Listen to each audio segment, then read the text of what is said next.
So let's get this thing started with a little background. About a year ago, I was put in charge of a small team sent to Bolivia to spearhead a program intended to build an intelligence profile on an organized crime syndicate taking shape there. My boss knew I was looking to put a bow on the end of my career and figured one last hop to South America was as good a job as any to do it.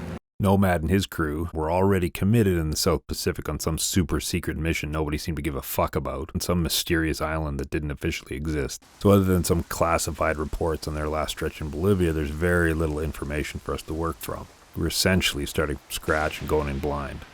Back in 2015, I'd led a then experimental Rainbow task force with some operators from the US, France, and the UK focused on training up some local resistance fighters. This was meant to help maintain some semblance of balance in Bolivia as Unidad, local police, and the Santa Blanca Cartel started getting more cozy together.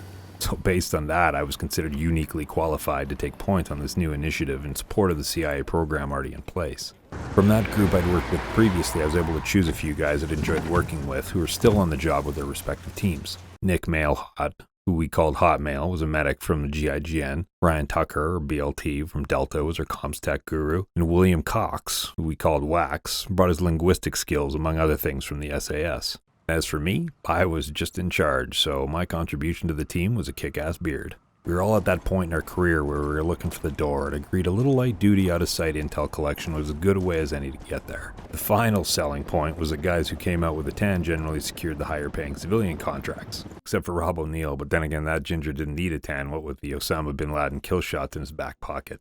The criminal element that had moved into the country was mostly rooted in the rural areas, which proved to be easier to control. We set up shop out of the way in Libertad City proper. The locals knew us as members of a security team on a VIP protection racket for a foreign diplomat that didn't actually exist, and that kind of helped us fit in and drew little attention since it wasn't uncommon in the area.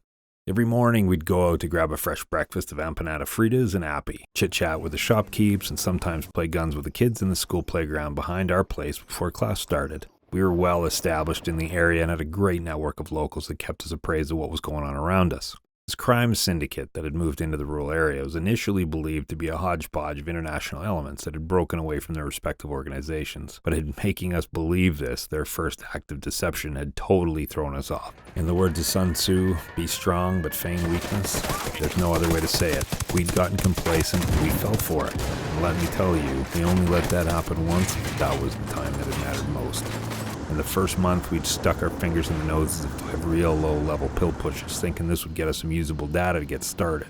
These guys sang like a top 40 band, but in so doing actually gave us very little we didn't already know. For every guy we'd pulled in, the organization, as we'd started calling it for lack of any other known name, picked a random square kilometer and killed everyone and everything in it. Men, women, children, livestock, pets.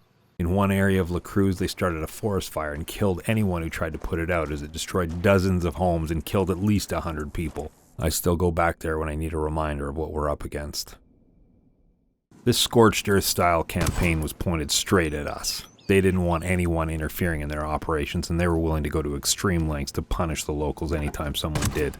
Just in case we didn't get the memo, that Tuesday night just before this whole thing lifted off, local media started broadcasting the story. We were too busy streaming Netflix to pay any attention. After all, our network of locals would let us know if anything was amiss. Except that unbeknownst to us, they were the ones that were now very pissed off at us.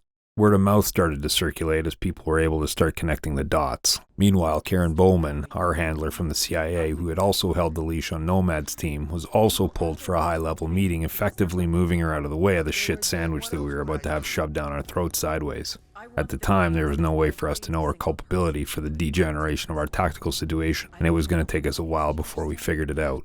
Things were really quiet around town that Wednesday morning. BLT was sleeping off a head-twisting hangover. He'd become a little too well-known for my liking. Meanwhile, Wax, Hotmail, and I were going about our usual routine. I met up with Hotmail by the river while Wax went looking to buy some toys to hand out to the local school kids as he'd promised a few days earlier after they'd kicked our butts in hopscotch. Hotmail mentioned his spidey senses were tingling, and I could feel it too, but we couldn't put it together. It seemed so random to us. Kids weren't at school. There's no cars on the main drag by our place. If only we'd known what was bearing down on us.